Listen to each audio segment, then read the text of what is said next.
কুষ্টিয়ার মিরপুর উপজেলায় মাদক ব্যবসায়ীকে ছাড়িয়ে নিতে থানায় গিয়ে বিপাকে পড়লেন বিএনপি ও জামায়াতের কয়েকজন সমর্থক। ৮ পিস ইয়াবাসহ আটক এক ব্যক্তিকে ছাড়াতে গিয়ে এবার নিজেরাই পুলিশ হেফাজতে। ঘটনাটি ঘিরে এলাকায় তৈরি হয়েছে ব্যাপক চাঞ্চল্য। শনিবার রাত 9:30টার দিকে কুষ্টিয়ার মিরপুর উপজেলার নওদা আজিমপুর এলাকায় অভিযান চালায় আমলা ক্যাম্প পুলিশ।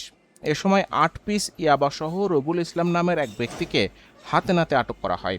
পরে তাকে মিরপুর থানায় নেওয়া হলে শুরু হয় নতুন নাটকীয়তা।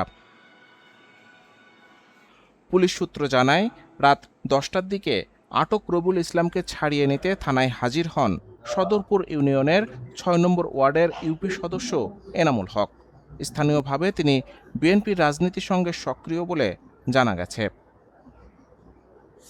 এ সময় তার সঙ্গে আরও 4 জন উপস্থিত হন।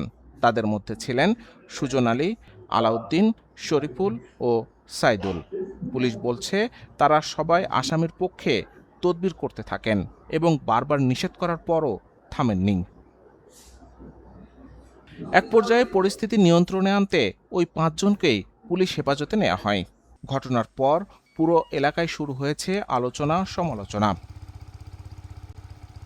তবে এই ঘটনায় নিজেদের অবস্থান পরিষ্কার করেছেন স্থানীয় রাজনৈতিক নেতারা।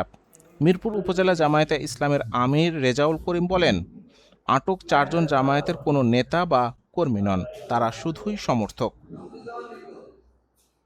অন্যদিকে সদরপুর ইউনিয়ন বিএনপির সাধারণ সম্পাদক আশরাফুল ইসলাম আশা জানান, ইউপি সদস্য এনামুল হকের বিএনপিতে কোনো পদবি নেই, তাই তার কর্মকাণ্ডের দায় দল নেবে না। মিরপুর থানার ভারপ্রাপ্ত কর্মকর্তা মোহাম্মদ শহীদুল ইসলাম জানান, ইয়াবাসহ আটক ব্যক্তির বিরুদ্ধে থানায় মামলা দায়ের করা হয়েছে। আর যারা থানায় এসে তদবির করেছেন তাদের বিরুদ্ধে ঊর্ধ্বতন কর্তৃপক্ষের সিদ্ধান্ত অনুযায়ী ব্যবস্থা নেওয়া হবে। বর্তমানে তারা সবাই পুলিশ হেফাজতে রয়েছেন। মাদক ব্যবসায়ী ছাড়াতে কেন থানায় গেলেন স্থানীয় রাজনৈতিক সমর্থকরা? এই ঘটনায় আপনাদের মতামত কি? কমেন্টে জানাতে পারেন। ভিডিওটি ভালো লাগলে লাইক দিন, শেয়ার করুন এবং এমন সব আপডেট পেতে চ্যানেলটি সাবস্ক্রাইব করুন।